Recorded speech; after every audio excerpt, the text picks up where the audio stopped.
Hello everyone, स्वागत है आप सभी का फिर से एक बार नई वीडियो में। आज इस वीडियो में हम पढ़ने वाले हैं जीव विज्ञान यानी बायोलॉजी की प्रमुख शाखाओं के बारे में। यहाँ से क्वेश्चन कैसे आता है, तो यहाँ से प्रश्न देगा कोई जीव विज्ञान की कोई ब्रांच दे देगा आपसे और पूछेगा ये किससे संबंधित है, यानी इसके इस ब्रांच में किस चीज़ के बारे में अध्ययन किया जाएगा।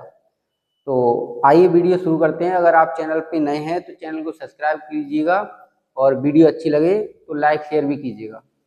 तो जैसे अगर हम देखें तो हमने यहाँ पे लिखा हुआ है कुछ शब्द, जैसे अंत में लास्ट में क्या शब्द लगा होगा, अगर लॉजी लगा हो, लॉजी शब्द लगा हो, जैसे हम यहाँ पे देखें ये लिखा है पोमोलॉजी, तो अगर लॉजी शब्द लगाओ लास्ट में तो उसका मतलब है अध्ययन, यानी उसके बारे में पढ़ना, स्टडी है ना, स्टडी उसके बारे में। और लास्ट में किसी शब्द के कल्चर शब्द लगाओ, जैसे यहाँ पे लगा एपी कल्चर, तो कल्चर लगाओ तो उसका मतलब क्या है, किसी वस्तु का पालन या उत्पादन, किसी का पालन करना या उत्पादन करना, ये है इसका अर्थ। अब देखें यहाँ पे जैसे पहला अगर हम देखें एपी कल्चर, तो कल्चर लगा है तो इसका कहने का मतलब है या तो किसी चीज का उत्पादन हो रहा होगा या पालन हो रहा होगा। तो एपी कल्चर संबंधित है मधुमक्खी से, तो ये कहने का मतलब यहाँ पे लगाएंगे मधुमक्खी पालन से। तो याद रखिए एपी कल्चर किससे संबंधित है, मधुमक्खी पालन से।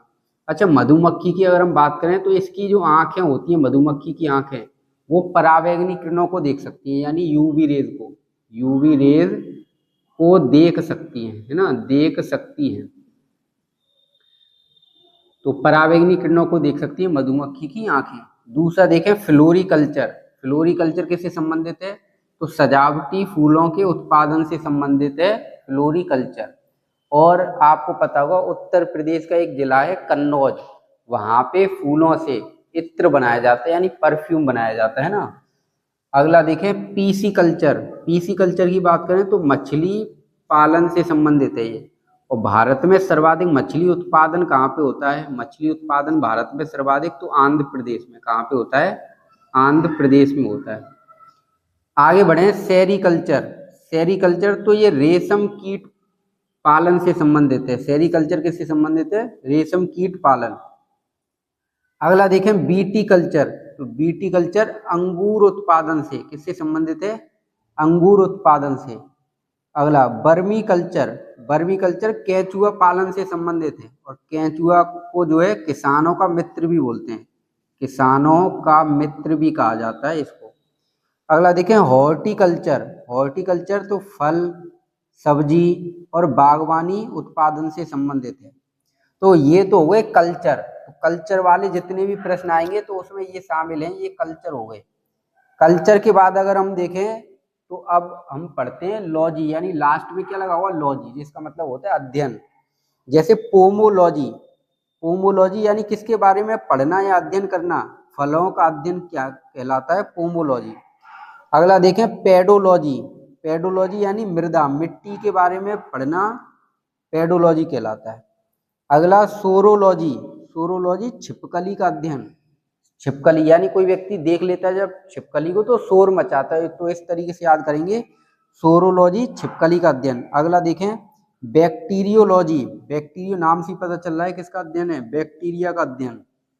अब इधर आ जाए साइटोलॉजी, तो साइटोलॉजी अगर हम देखें कोशिका का अध्ययन, किसका अध्ययन है, कोशिका जो सेल होती है, जो सेल होती है उसका अध्ययन। नोट पॉइंट यहाँ पे देखें सेल से संबंधित, ये तो आपको पता ही है कि जीवन की सबसे सूक्ष्म इकाई कौन सी होती है, कोशिका, है ना, कोशिका होती है जीवन की सबसे सूक्ष्म इकाई, कोशिका। तो कोशिका की खोज अगर हम देखें या इसका जनक किसे माना जाता है, कोशिका विज्ञान का जनक किसे माना जाता है, यानी फादर, तो रॉबर्ट हुक को माना जाता है। इन्होंने कॉर्क के अंदर मृत कोशिका को खोजा था सबसे पहले 1665 ईस्वी में। तो साइटोलॉजी याद रखेंगे, कोशिका का अध्ययन है। माइकोलॉजी, माइकोलॉजी ऐसे याद कर लें, कम, एक शब्द होता है कम, तो कम यानी कवक, का से हो गया कवक, माँ से माइकोलॉजी, तो माइकोलॉजी में कवक फंगी का अध्ययन होता है। कवक आपने देखा हो जो अचार में फफूंदी पड़ जाती है वही कवक है, और उसमें पर्णहरित नहीं होता, यानी वो हरी नहीं होती है ना, क्लोरोप्लास्ट नहीं होता उसके अंदर।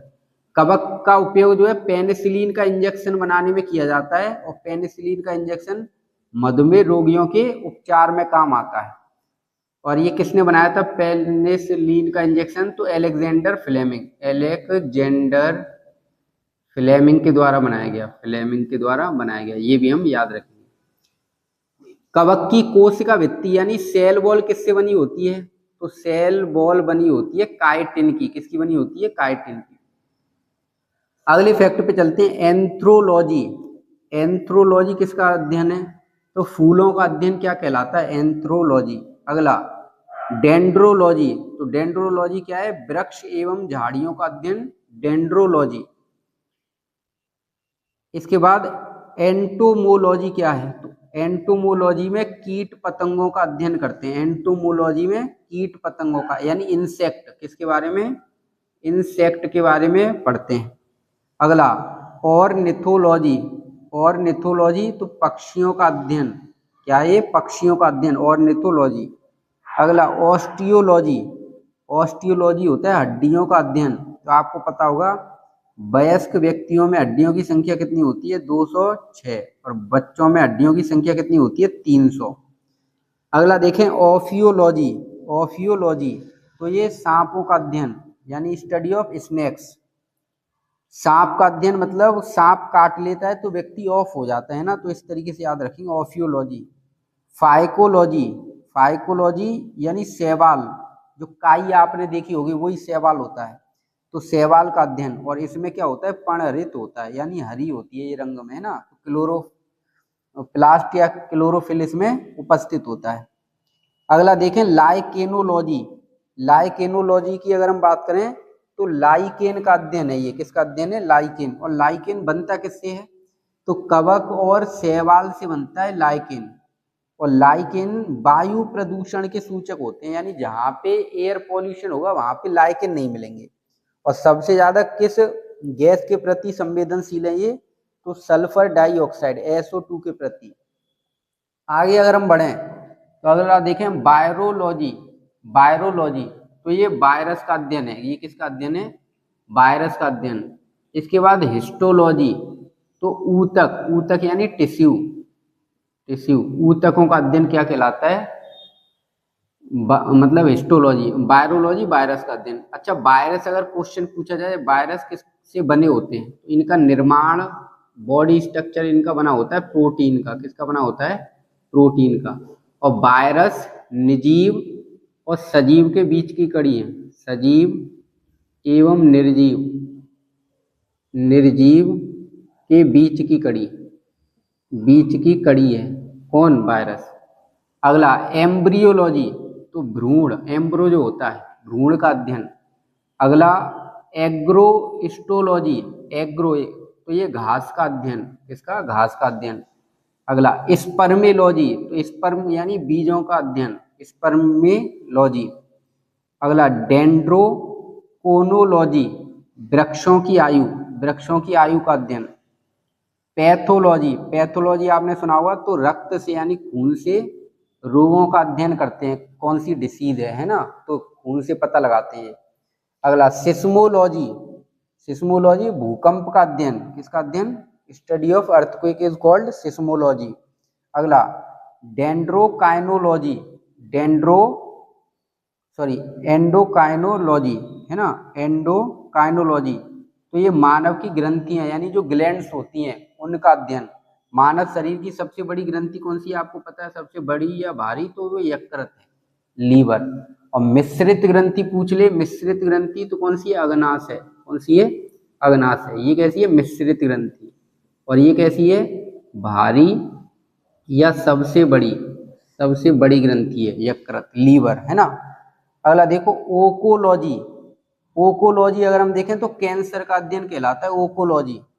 अगला देखें डर्मेटोलॉजी तो ये त्वचा का अध्ययन, स्किन है ना, स्टडी ऑफ स्किन, त्वचा का अध्ययन डर्मेटोलॉजी कहलाता है। और त्वचा मानव शरीर का सबसे बड़ा अंग है, इसको भी याद रखना है। न्यूरोलॉजी तो न्यूरॉन्स हमारी पूरी बॉडी में होते हैं। और ये न्यूरोलॉजी क्या है? तंत्र का तंत्र यानी नर्वस सिस्टम का अध्ययन, जिसमें दिमाग, स्पाइनल कॉर्ड और पूरी बॉडी में ये न्यूरॉन्स होते हैं, सबसे ज्यादा ब्रेन में। तो तंत्र का अध्ययन। कार्डियोलॉजी, कार्डियोलॉजी यानी हार्ट, हृदय का अध्ययन। दिल का अध्ययन यानी दिल के बारे में पढ़ना क्या कहलाता है? कार्डियोलॉजी। इसके बाद ऑर्थोलॉजी। ऑर्थो आपने सुना हुआ है ना, ऑर्थो शब्द किस में लगता है? तो हड्डियों का अध्ययन क्या कहलाता है? ऑर्थोलॉजी। कुछ यहाँ पे एक दो और देखें, जैसे हीमेटोलॉजी क्या है? तो हीमेटोलॉजी रक्त के बारे में अध्ययन करना कि उसमें कितना हीमोग्लोबिन है ना, कितना आरबीसी, डब्ल्यूबीसी, प्लेटलेट्स, प्लाज्मा वगैरह, ये सारी चीजें, तो हीमेटोलॉजी। अगला न्यूमिस्मेटिक।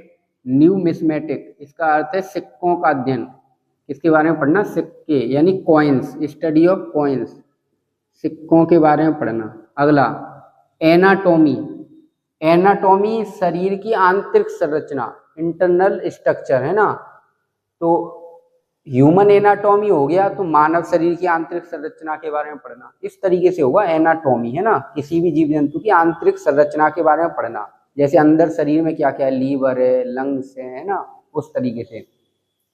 तो ये हमारा पूरा टॉपिक हो गया कंप्लीट। इसमें क्वेश्चन कैसे बनेगा? सीधे सीधे पूछ लेगा, जैसे आपसे बोल देगा एग्रोस्टोलॉजी किससे संबंधित है, ऑप्शन में ये घास है ना, दूसरा और कुछ ऐसे दे दे, ऊतक, वायरस, ऐसे ऑप्शन दे दे, तो आपको बताना पड़ेगा कि ये किसमें से या किससे संबंधित है। तो इस तरीके सीधे सीधे क्वेश्चन आते हैं यहाँ से।